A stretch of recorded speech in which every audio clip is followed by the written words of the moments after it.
ఈ ఆత్మకూరు నియోజకవర్గంలోని మున్సిపాలిటీ పరిధిలోని 22వ వార్డు మాజీ కౌన్సిలర్‌గా ఉన్నాను. నా పేరు మాదాల శ్రీనివాసులండి.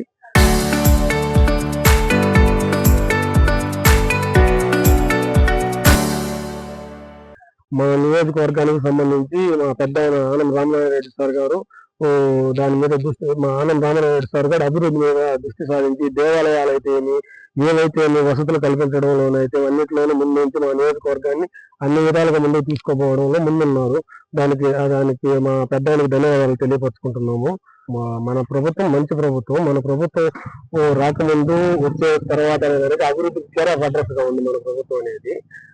ఇంతవరకు ప్రభుత్వంలో రోడ్లు లేవు, డ్రైన్లు లేవు, ఏమీ లేవు. ఈ రోజు మన ప్రభుత్వం వచ్చిన తర్వాత 2 సంవత్సరాల్లోనే రోడ్లు పునరుద్ధరించడం అయితే ఏమి, లేకపోతే డ్రైనేజీలు పునరుద్ధరించడం అయితే ఏమి, వసతులు ఏర్పాటు చేయడం అయితే ఏమి, దాంతో పాటు సూపర్ 6 పథకాలను ప్రవేశపెట్టి వృద్ధాప్య పెన్షన్లు, స్కూల్ పెన్షన్స్ అనేసి, ప్లస్ పోతే ఇవి రోడ్లు డెవలప్మెంట్ చేయడం, ఫ్రీ బస్సెస్, ప్లస్ పోతే మనకు సంబంధించిన ప్రతి ఒక్కటి కూడా మనం చెప్పిన సూపర్ 6 లో భాగంగా చెప్పిన ప్రతి ఒక్కదాన్ని నెరవేర్చి ఈ రోజు మన విద్యాశాఖ మంత్రి లోకేష్ గారు చెప్పినట్టుగా స్కూల్ డెవలప్మెంట్ చేయడము, ఇవన్నీ చేయడము, అన్ని విధాలుగా కూడా 2 సంవత్సరాల్లో ప్రభుత్వం అన్ని విధాలుగా డెవలప్మెంట్ చేయడం వల్ల మంచి ప్రభుత్వంగానే పేరు తెచ్చుకునింది. ఇది ఎటువంటి ఇబ్బంది లేకుండా జరుగుతుంది. ప్రతి ఒక్కరికి, సామాన్య మానవుడికి అయినా కానీ ధనిక పేద ప్రతి ఒక్కరికి కూడా న్యాయం జరుగుతుందని చెప్పేదానికి ఇది ఒక నిదర్శనము. 2 ఏళ్ల పాలనలో విజయవంతంగా కొనసాగించడానికి సహకరించిన ప్రజలకి మరియు కార్యకర్తలకి, పార్టీ కార్యకర్తలకి, ఈ ప్రభుత్వాన్ని సహకరించిన ప్రతి ఒక్కరికి ధన్యవాదాలు తెలియజేసుకుంటున్నాము. నా పేరు షేక్ సల్మా షీరిన్. నేను Andhra Pradesh state minority finance corporation director గా పనిచేస్తున్నాను. ఈ మన ప్రభుత్వం వచ్చినాక సూపర్ 6 అనే పథకంలో అవి స్కీమ్స్ చాలా బాగున్నాయి. ఒక చిన్న ఎగ్జాంపుల్ తీసుకుంటే స్త్రీ శక్తి ఉంది కదా, దానివల్ల ఆడవాళ్ళకి ఆధార్ కార్డ్ చూస్తే చాలు ఫ్రీ బస్సెస్ లో ఎక్కడైనా వెళ్ళరావచ్చు. దానివల్ల ఫైనాన్షియల్లీ వాళ్ళు ఎవరి మీద ఆధారపడిన అవసరం ఉండదు, ఎక్కడికైనా వెళ్ళి రావచ్చు వాళ్ళు. ఇంకా డైలీ వేజెస్ వాళ్ళకి వీళ్ళందరికీ చాలా సౌకర్యంగా ఉంటుంది. ఈ స్కీమ్ వల్ల పొల్యూషన్ కూడా తగ్గుతుంది. అందరూ పబ్లిక్ ట్రాన్స్పోర్ట్ ఎక్కువ వాడుతారు.